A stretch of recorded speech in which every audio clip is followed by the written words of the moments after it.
Welcome to Below the Line, where we talk about working in Hollywood from the crew perspective. My name is Skid. I'm a former assistant director and your host. Rather than focus on a specific film, today's conversation is going to be more big picture. My guests all represent companies that are bringing digitization to some aspect of the filmmaking process. First, Michael R. Williams. You're a line producer, DGA UPM, and the founder of Think Crew, which allows crews to create a production schedule in a collaborative cloud-based environment. Michael, welcome to Below the Line. Thanks for having me. Next, Sam Patton. You're a union production accountant and the director of operations at Castifi, soon to be EverySet, which is a production management and payroll platform for productions of all sizes. Sam, glad you could join us. Excited to be here. And then finally, Alex LoVerde. You're a technology entrepreneur and the co-founder of SyncOnSet, a software company that modernizes how crews manage script breakdowns, maintain continuity, and track physical assets. In early 2020, SyncOnSet was acquired by Entertainment Partners, the industry-leading payroll company. Alex, nice to see you. Hey, thanks for having me. So, gentlemen, let's talk that big picture. What is the challenge of film management for which digitization is the solution? Well, I've always, been struck by the irony of, the fact that we're really a technology-based industry. I mean, camera, sound, visual effects, all the things that we do are at the highest end of technology on the planet. But the management of all of that really is still in a paper-based model. Even if you're using tools like Google Sheets or things that are online, these are all things that are intended to be ultimately printed and handed out. And that's really what I think this generation of technological tool makers, which are represented here, and there's others as well, are really trying to concentrate on, how do we take all of the seemingly infinite amount of detail that needs to be put into a film, and how do we manage that better using these technological tools that have been developed, so that we're not just telling some person as they pass us by in the hallway, oh, hey, did you remember to do this thing?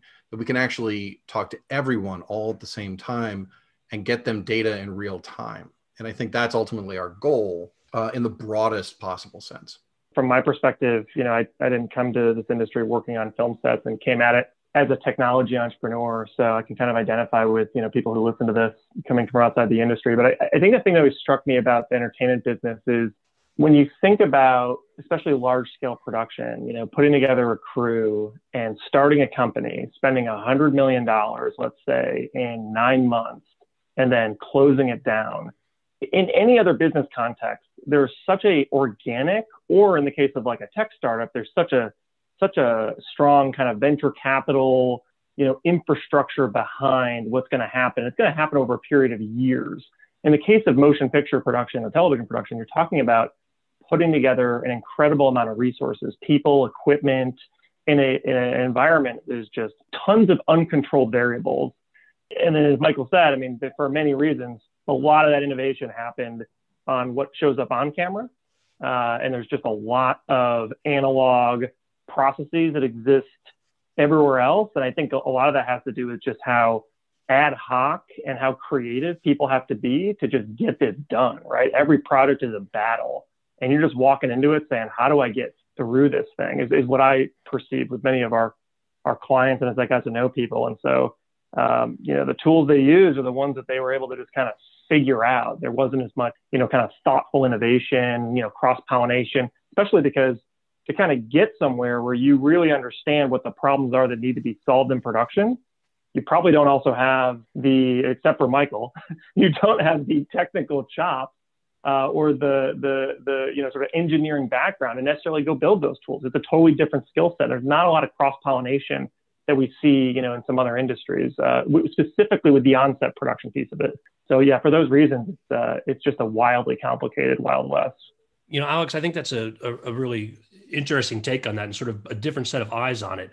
And it also strikes me something else that Michael said earlier about the initial digitization, if you will, the use of computers or spreadsheets, or I used to do call sheets on Excel. It was really recreating the paper copies faster. It wasn't really a new approach to how the actual information was processed. And so it does take another level of innovation to get there.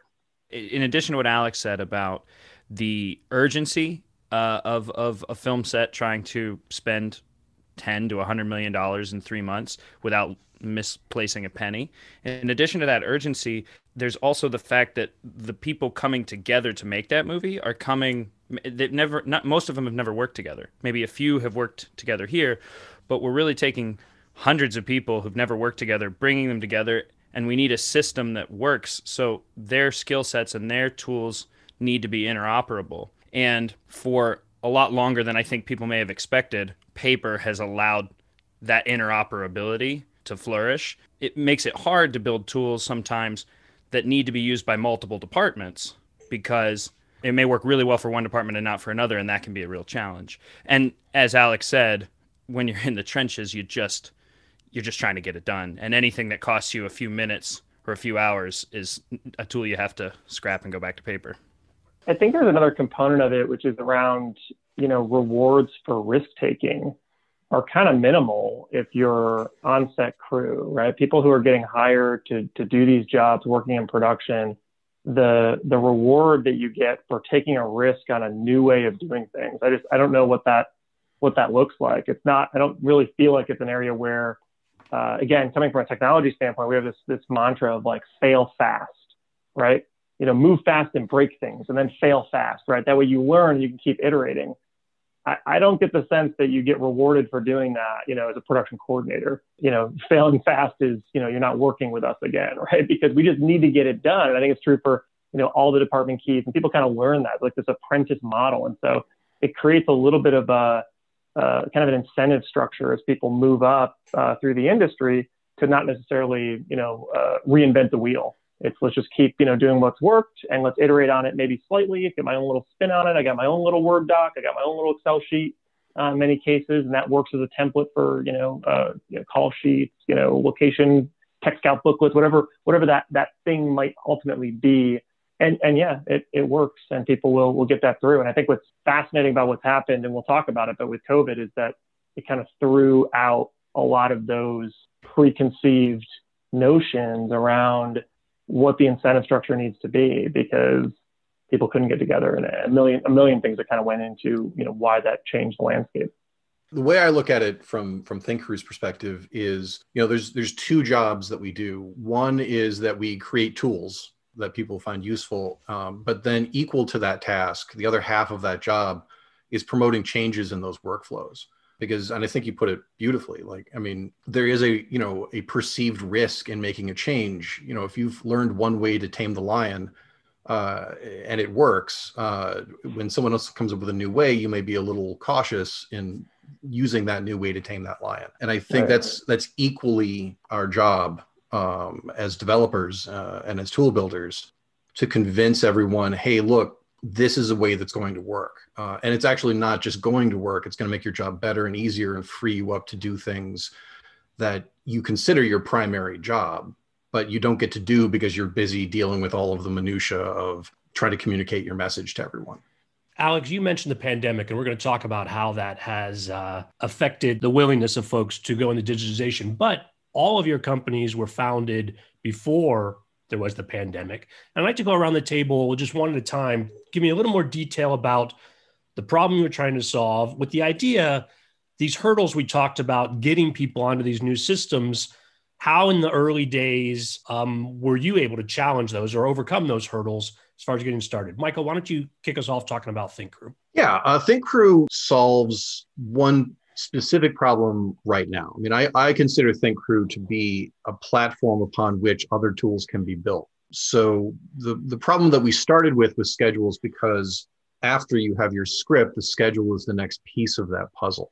And then all of that data ends up flowing downstream, if you will, from that schedule into, things like SyncOnSet or tools that people are consuming schedule data and then doing other really interesting things with it. So the problem that we solve specifically is that we take that script data, we put it into a breakdown, create a shooting schedule, and then share that shooting schedule with the crew, and then repeat that as often as necessary. And look, that's not a new thing. Obviously there are tools that have done that since the 90s, and there are an ever increasing number of those tools. What we're concentrating on, though, is providing tools that improve your speed, your collaboration, and your ability to do that work wherever you are. And, that is everything from utilizing new interface tools that are innovative, that make you feel like you're really in your data, things like drag and drop and push notifications, to allowing you to, like I said, use your data anywhere. So you should be on your mobile, or if you're on a laptop or on an iPad. The number of ADs that need to change the schedule on a tech scout is enormous. And I think people end up holding, notebook computers in their hands, sort of, wobbling it around, trying to change these schedules, as they're standing there in a van. And when you hand them a tablet and you say, hey, listen, you can actually do your schedule, like their eyes just light up. They're like, oh my God, thank you. And then, it's also reimagining ways that you can deal with a schedule. So like one of the tools that we came up with was the ability to change your schedule inside the day out of days. So you can actually drag those day columns around and reorder your schedule. And I think when you think in terms of a schedule specifically as data, you realize that, oh, wait, I can move that data in a number of different ways. I don't need to just move it in the traditional way. So it's throwing all those kinds of new ideas into the mix. That's how we're trying to solve this particular issue until we jump into the next issue, which I'm sure we'll get to at some point. Thanks, Michael. Sam, tell us more about what Castifi is trying to resolve. Sure. So Castifi was started by the co-founders Rum and Eby, and Rum came from a background in production accounting, working on studio TV shows, and one of the challenges she saw that just struck her as solvable was background payroll, and the entire process of onboarding, taking a payroll information for dozens, even hundreds of people in a single day for one day of work, and then processing them as W-2 employees. And there are lots of companies that do that, but again, all of them, it'll be a theme today, right? All of them rely on paper, a lot of paper. And so she was seeing that a lot of tasks that took hours and hours ought to be tasks that took minutes if the right tools were built. So she and Eby set out to tackle that problem by founding Castifi, which was the first company to get SAG approval to use a digital voucher for SAG background employees. And that was in 2018, I believe. And from there, they have brought those digital tools to a lot of studios, a lot of production companies of different sizes. With the pandemic, they actually rebuilt their platform from the ground up, took the opportunity to retool it and focus less on the casting. They used to do a lot of be involved in the casting process. They're now more focused on the payroll process. And what's very exciting is that we're in the process of expanding those tools out to also handle crew, onboarding, and payroll. We're not a payroll company ourselves. We're payroll company agnostic, I like to say. We do have a deep integration with GreenSlate and their API, but we can work with different payroll companies. And so we're really about giving people the tools that traditionally, if you look at the payroll process, there's data collection in the form of start work and time cards. There's calculation of those time cards to figure out what to pay people. There's an approval process that also traditionally happens on paper. And then there's the payroll company. We're focused on the first three, and we're focused on keeping everything digital in the first three. So you don't collect information on paper, type it into a computer to calculate it, print it to paper for approvals, and then send it to a payroll company to type back into a computer. We're trying to keep it all digital through that whole process. And like I said, we're expanding in this quarter to focus on crew payroll, and the company's rebranding to be called EverySet. So by the time your listeners are hearing this, it's likely that we will have completed that launch. And one last point to make is simply that prior to the pandemic, prior to 2020, I can recall, because I began my journey with Castifi as a client, that Eby and Rum were kind of pushing for the future, and it was exciting and it was interesting and it was important. But today it feels really urgent when we're on calls with studios and production companies who are coming to us going, we need a solution that's digital. We can't rely on paper anymore. So that really feels like a sea change that happened in the last year. Alex, take us into that sea change in talking about SyncOnSet. When did you found SyncOnSet? And then with the purchase in early 2020, now that's in the early days of the pandemic. Talk to us about what that evolution was like for your company. Yeah, for sure. I do just want to say I'm such a fan of these two other guys and their companies. But Rum, the co-founder of Castifi, I don't know if she'll mind me sharing, but it's funny hearing the founding story. As she was doing that founding story, she had actually applied, and we had offered her a job to start at SyncOnSet back in like 2014, I want to say, as our first customer success hire. She was going to really help us build out a client service business. And it was funny, when we were signing our offer letter, she's like, well, I have this part-time thing that I don't want to give up. And I'm like, well, what is it? You can't have anything part-time. You got to be all focused on SyncOnSet. And lo and behold, it ended up not working out. She decided to go pursue that full time. And then years later, I realized she's reinventing casting. So really, really cool to see that business develop. Happy to talk about SyncOnSet. So I started SyncOnSet in 2012. Again, no background in film production. I came at it because my co-founder and I were trying to track down a pair of sunglasses that we saw in a movie that we thought were cool. And we wanted to make an app for people to buy sunglasses from their favorite actor or character on their favorite movie or TV show. And in the process, we stumbled into a costume department in New York City where we got to know how were the sunglasses being tracked. And we discovered it was still on paper in 2012, right? There was a 3-ring binder that was called the Wardrobe Bible, and it was being tracked for continuity purposes. And continuity, for people that don't know, is this whole process of, we don't shoot films or TV shows in order in which they're finally cut, right? We shoot them when we can get locations and actors available. And so for that reason, it's a huge burden to avoid continuity errors to track continuity. And that involves taking really detailed notes about your script, having really detailed notes on set of every actor, every costume, every prop, every makeup and hair choice. Having those documented with both notes and photographs. And the logical way to do that for people who, didn't have a computer engineering background or didn't have supercomputers in their pockets until, 2012 with iPhones and iPads becoming ubiquitous, was to manage it with a 3-ring binder. And so we set out to replace the 3-ring binder with a modern software solution. And so that started with both a web application and a mobile app that would essentially allow, starting with wardrobe departments, this process of, break down your script, take all your continuity photos on set, enter in all your inventory, right? All these itemized descriptions of every costume piece, do that all from an iPhone. And that way, when it all shows up back at the truck or shows up back, during a wrap process, you've got that information tracked digitally once. And now it is, going to persist throughout that entire process. So that was the way that we started with SyncOnSet. And it's funny, going back to the earlier conversation around incentives and innovation, it was funny when we first had this idea, we were like, okay, we've got this great idea to replace the binder, but who's going to adopt this? This is like a pretty big sea change in the way that wardrobe departments work. And it was funny that the people that we could get to try it first were the most experienced costume supervisors and designers working in New York. We thought we were going to, we'd reach out to friends who were closer to our age, right, in film school and doing indie stuff. And they were like, I don't have any time and I don't want to risk this. But no, it was, the wardrobe team on the Wolf of Wall Street doing this 100 million plus production that was willing to take a chance on it because they're like, look, we've got a huge operation here. We got a lot of pain points, multi-unit. We want to solve that with technology. Let's go for it. Let's give it a shot. A lot of ups and downs with that first beta project, but eventually we figured out the technology and then the tool just sort of spread, right? So we solved for costumes, then we solved for makeup and hair, props and set deck. And eventually studios took notice and said, hey, this is really interesting information. We'd love to make props and costumes available for reuse going from show to show to show, going from unit to unit. Is there a way to bring all this together? And so we started solving for enterprise physical asset management back in 2017. So we started the company in 2012. By 2017, I would say about half of all US productions had adopted SyncOnSet.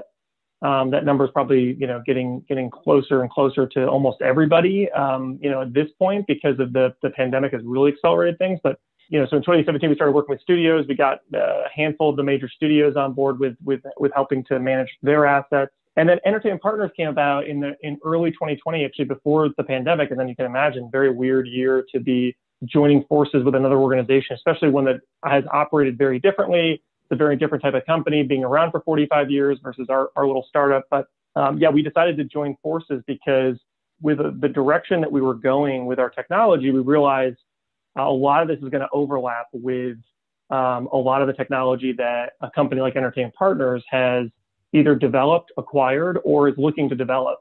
And so they took a really keen interest in us, and we just kind of lined up our roadmap and said, hey, actually, maybe we bring these two things together, and if we line them up, we can go do them together. So that's a big part of what we're doing now at Entertainment Partners, is helping to continue to evolve their technology, plug in some of their things. And it's been a fun and wild ride. Obviously, with the pandemic, that's another story, but at least from bringing some technology together. So for those that aren't familiar, right, Entertain Partners being a big payroll company, mainly what they're known for, but they're obviously the company behind technology like Synchronize, which became a standard for how production office coordinators manage scripts and breakdowns, and movie magic around budgeting and scheduling. And they do a whole lot with finance departments and how accountants work with smart accounting and how people get paid and all of that. So anyway, very broad set of technology that we get to partner up with now. Well, let's talk more about how the pandemic, Sam, you alluded to it earlier, made this a more urgent issue. And while I could have seen it go either way, that, the stresses of working in this environment, people push off innovation. At the same time, we were very much trying to get away from paper. We were going back to work. How did that affect you guys and the environment that you're working in? Well, I was actually on a show. I was line producing a show for Netflix when the pandemic happened. So we were actually fully prepped. Equipment loaded in trucks. We were going to start shooting. It was a Friday, and we were going to start shooting on Monday. And we got the call that that studio was shutting down all of its shows because of the pandemic, and rightfully so. So we were left with the quandary of how do we take this show that we designed for regular pre-COVID filming and then pivot and turn it into something that is this new world. And we had to do that on a timeline that preceded the rest of the industry really coming back. We were a relatively small show, so we could do that. And we did that by utilizing a lot of these tools. I mean, obviously Zoom, the whole world switched to Zoom. So we jumped into that. We started getting into digital onboarding and digital POs and virtual scouting, which was sort of a new thing that none of us had done before, where our locations team just put a bunch of 360-degree cameras in sets, and then we could all sit there and look at the sets, and a variety of other tools. So this was kind of the kickoff for that time where everyone said, hey, listen, new deal. We got to figure out a new way to do this where we're not as close to each other. I mean, we prepped the entire movie from home, so there was no office during the re-prep. And that's something that I can't think of a show that had prepped a movie without people being in the same room before. And we just had to figure it out on top of all the safety stuff, which is, of course, a separate topic.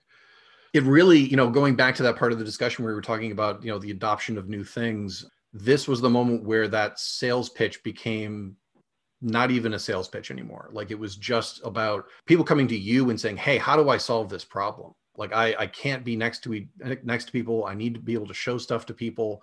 I need to be able to, do my work from a place that isn't a desk. It entirely flipped that paradigm of us having to go to people and saying, no, really, no, this is going to improve your job, to people coming to us and saying, hey, I understand you guys do a thing. Can you tell me more about it? Because now I really need it. Otherwise, I can't even do this job. I think it comes to reliability. And I think that this touches on what Alex and Michael have both said, which is the film industry, Silicon Valley maybe. Silicon Valley is all about innovation and failing fast, like Alex said.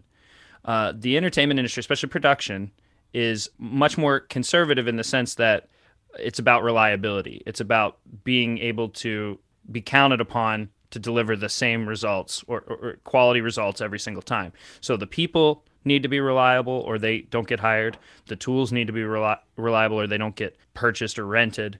And so one of the biggest problems for people is trying out digital tools is they don't know how reliable they're going to be. And their reputation as a reliable grip, production accountant, production coordinator, costume designer, costume supervisor, any of those positions, their reputation's on the line if they can't deliver on reliability. So what was holding people back was that fear that they might try something out, it wouldn't be reliable, they wouldn't be reliable, it would jeopardize their reputation.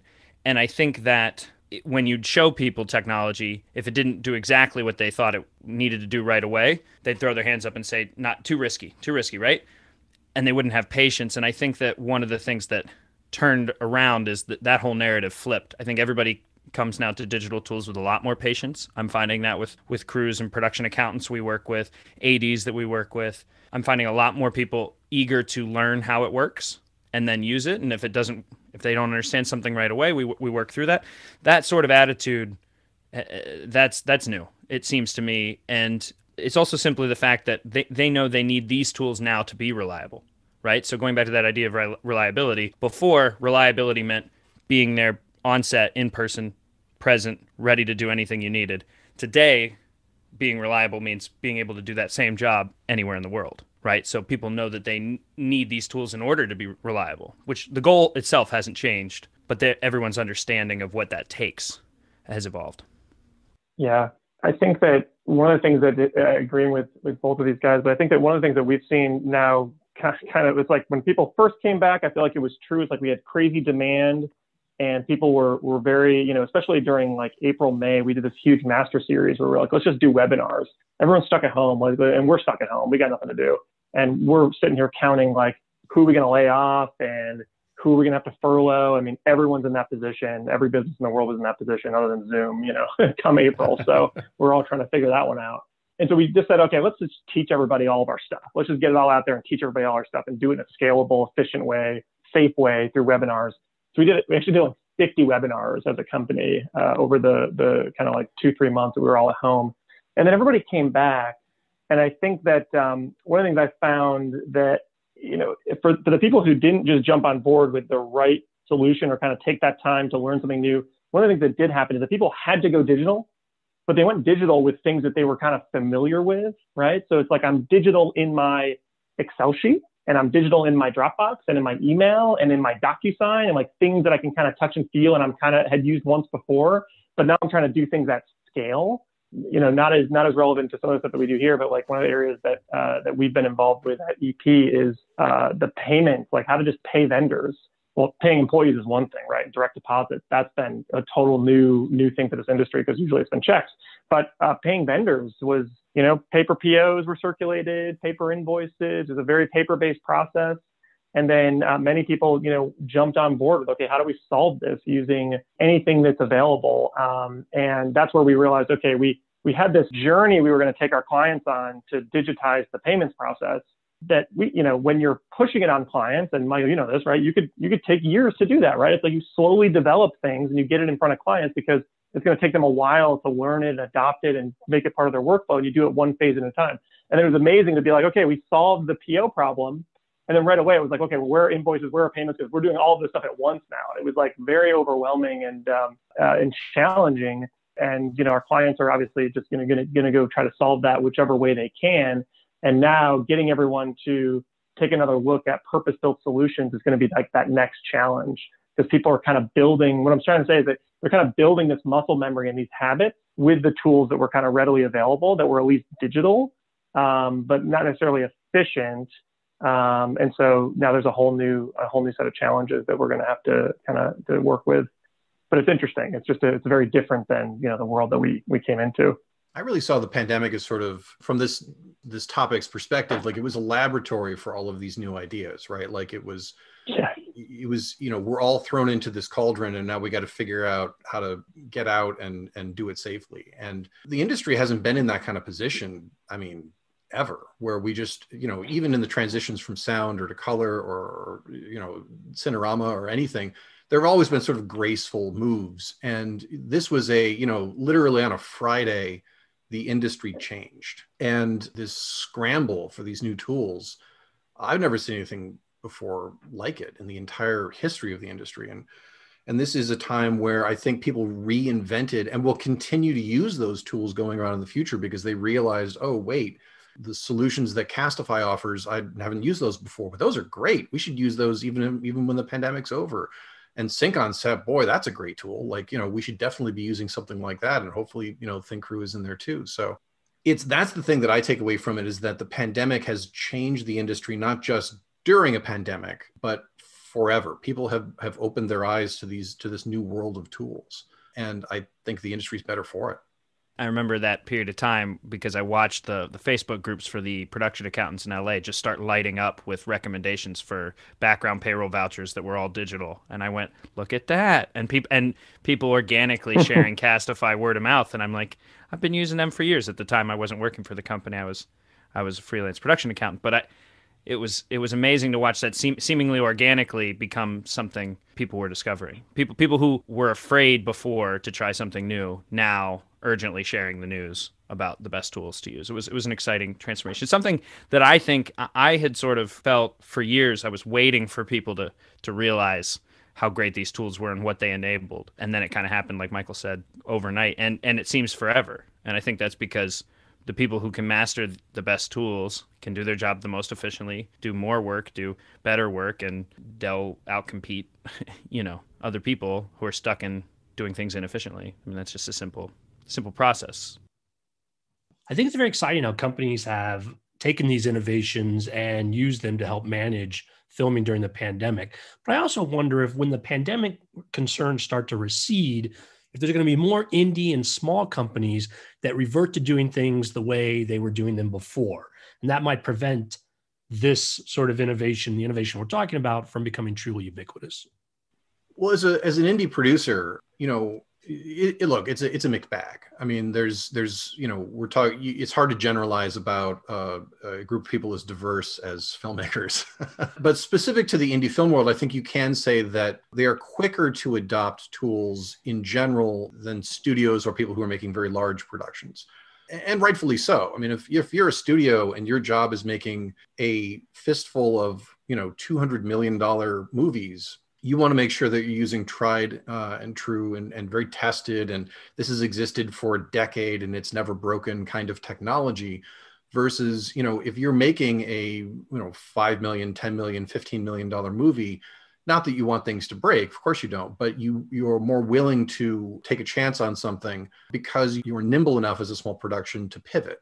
I remember the first time I heard of SyncOnSet. I was doing a show in probably early 2013, and my costume supervisor came to me and said, "Hey, there's this new thing called SyncOnSet, and it allows you to do, all of your budgeting and manage all your wardrobe and listed all of its attributes." And I was sitting there sort of with my head in my hands, like, "Oh my God, this is the greatest thing I've ever heard of. Why didn't someone do this before?" And in many ways, like, that was the moment where I realized, wait a minute, like, someone can just show up and do something like that. That's incredible. And it ultimately led me to the decision to form Think Crew years later, and we could take that chance. Like, it was like, this seems like a cool thing. Let's give it a shot. And hopefully this transition from the pandemic, well, from pre-pandemic to hopefully post-pandemic filming, people have had those moments where they got thrown into that corner and it was like, oh my God, how am I going to solve this problem? And now they can say, oh, well, here's how you solve that problem. I use these new tools that turns out were really neat and saved me money and time, and we're just more efficient.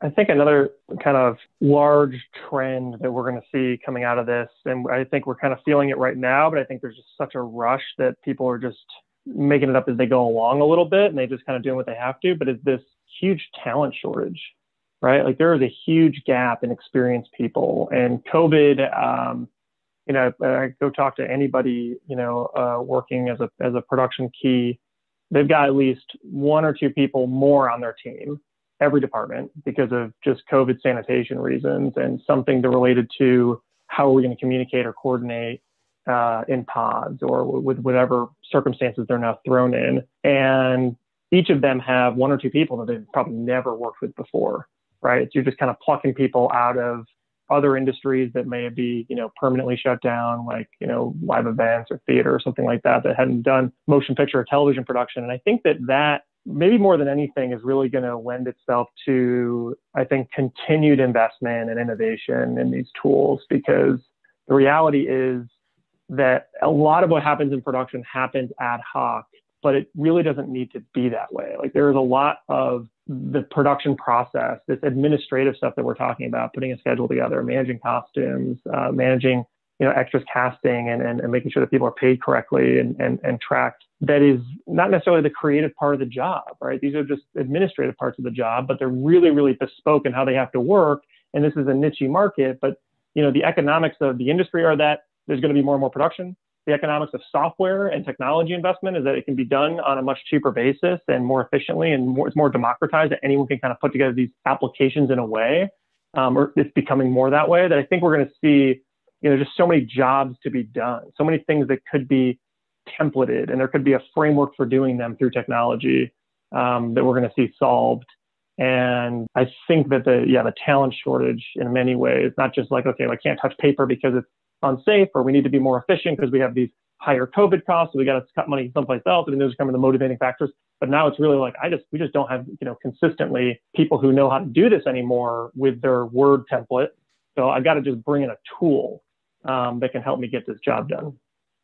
I think to that point, one of the interesting things that's happened, say in the last 10 years, really that that I've been watching it, is that there's more technology stacks that allow smaller teams of developers to do really interesting niche software. This is a fun detour, but when Michael said that he was inspired by SyncOnSet, I was inspired to start building my own little FileMaker Pro software from using Poco, which was a forerunner to ThinkCrew that Michael's built for production office coordinators back in my days in production. But the amount of software stacks that are built for small teams of developers to build special use tools has only grown. And so I think that we're going to see a lot more of these tools that can then function interoperably with other tools, right? I think a lot of people who've tried to tackle software for the film industry have tried to make some big software that goes end to end and covers everything and everybody. And those systems haven't always worked out, because if one little thing doesn't work, we're stuck. And we can't be stuck. We're making a movie. We have to keep plowing forward.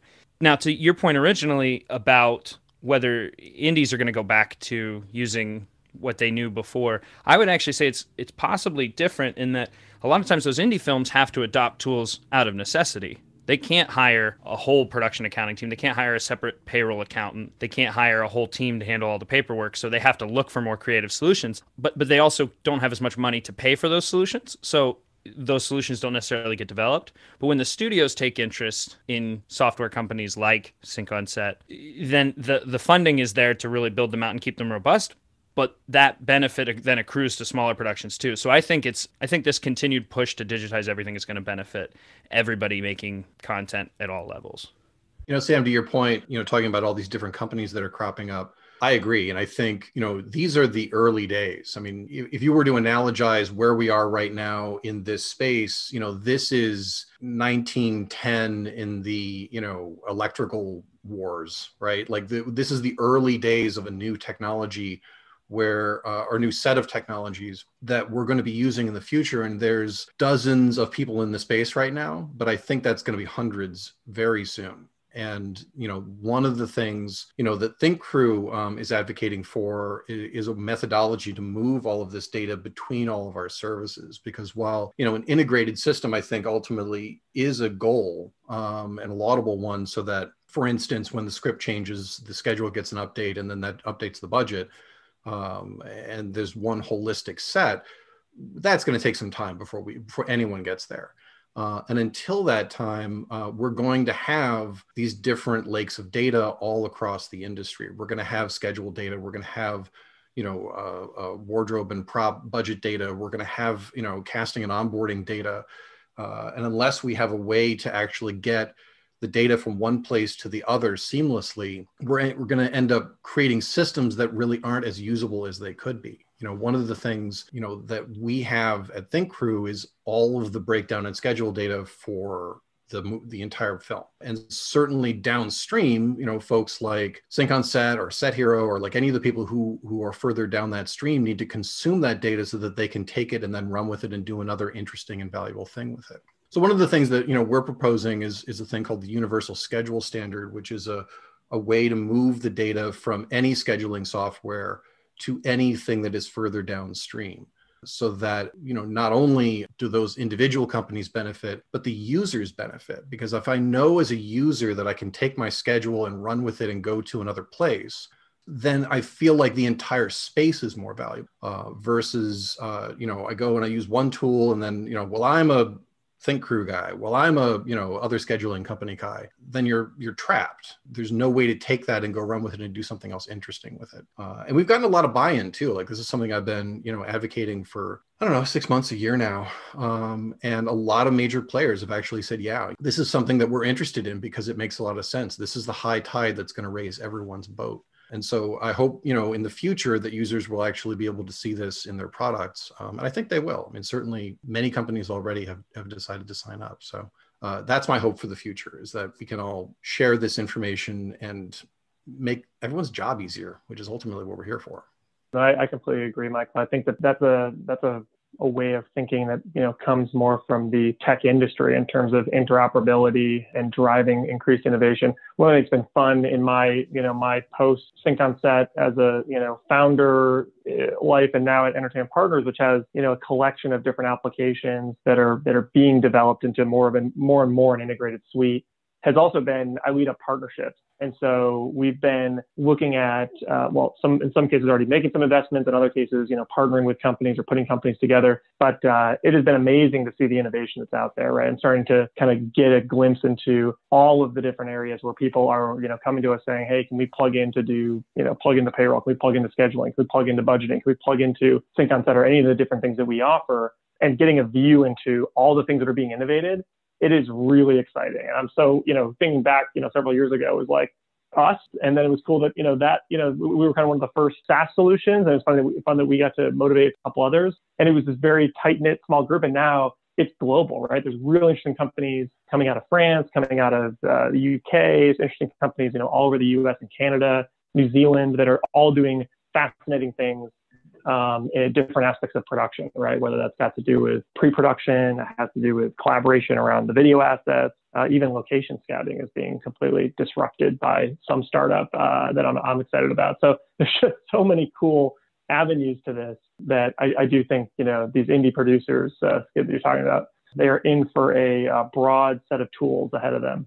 These are exciting times, as you've all alluded to. I think the pandemic creates an environment where people are open to change, but then also to your point, what we're going to see next, we're still figuring it out. Michael, tell us where people can learn more about ThinkCrew. Well, you should go to thinkcrew.com. I think that's a good place to start. ThinkCrew has been free since I launched it in October of 2019, and it still is free. Because, I created the site entirely on my own, the overhead for the company is like a cup of coffee. Like it's basically just me and my time. I do have coders now, and I have a small team. So at some point we probably will end up throwing that switch, but yeah, for the time being, come on in. It's a free tool, and I hope everyone likes it. Sam, why don't you go next? By the time people are listening to this, they should be able to go to everyset.com and check out our different feature sets. The product will basically continue to span onboarding, data collection for timesheets on a daily basis that populate time cards that get calculated that go to the payroll company. Part of what we're planning to do, what we're building as we speak, is a very intuitive system for collecting that data from the crew that does not require them to go back over their notes. When did we wrap on Wednesday last week to fill out their time card? We believe that making the process easy for the employee, whether that's a background performer or a crew member, is vital to success in this challenge. And if you go to everyset.com, you can check out the specifics on that, request a demo, and somebody from our team will hop on a Zoom with you, walk you through the whole platform. It's one of my favorite parts of working for Castifi Everyset is that it's not just a software company, it's also a people company. A lot of the best film production companies that support film production are driven by great people, and that's true of Castifi and Everyset. So there are a team of people who support customer success, client success, all through the process. And so come request a demo, meet some of them, and give us a shot. So Alex, you talked to us about SyncOnSet, the company you founded, but now also you have a different role in EP's leadership. Yeah. I mean, for people that want to modernize the way they keep track of continuity, please check out SyncOnSet.com. I would say more broadly, for people interested in the industry or just looking for advice much more broadly, EP.com, and then go to the community section. And we've launched this thing last year when we did the master series called the Production Community. And the whole concept behind this was, let's create a place for our industry to go. And EP pays, I want to say 500,000 people. I mean, we're paying most of the people in the industry, right, every year. So there's that group of people who know us and love us because they get a paycheck from EP. But really, for anybody who's interested in the industry or working in the industry, EP.com and then the community is a great place to just stay up to date on new information, what's happening in our industry. That's where the master series. So we do all of these free webinars, explaining all of our different tools. a lot of free education. Production accounting 101. Like I said, there's a huge talent shortage in our market right now. If you're looking for work, you're looking to break in, it's a great set of resources just to get some skills, put it on your resume, apply for some jobs, and you might be surprised. People are looking for people that are hungry, that are just kind of picking up these skills where they can. And at EP, we're trying to put some of that content out there. So anyway, that would be a great place to check out too. Thanks to all you for coming on today, guys. This is fun stuff. Really appreciate it. Thanks, Skid. Thanks for having us. Awesome. Thank you, Skid. Yeah, thanks for having us. Thanks again for joining us here at Below the Line. I always appreciate your feedback. You can send email comments to skid, S-K-I-D, at belowtheline1word.biz. That's B-I-Z. Every episode of the podcast is now on IMDb, so if you'd like to learn more about my guests, you can easily cross-reference their podcast appearances and film credits. Please rate us wherever you get podcasts. It helps us reach new listeners. If you're on Facebook, you can find photos of their behind-the-scenes materials at Podcast Below the Line. And finally, you can follow the podcast on Twitter and Instagram. It's at Pod Below the Line. Thanks to Curtis Five for our music and John Wan for our logo. The logo is available on t-shirts, mugs, and stickers at redbubble.com. As always, be safe out there.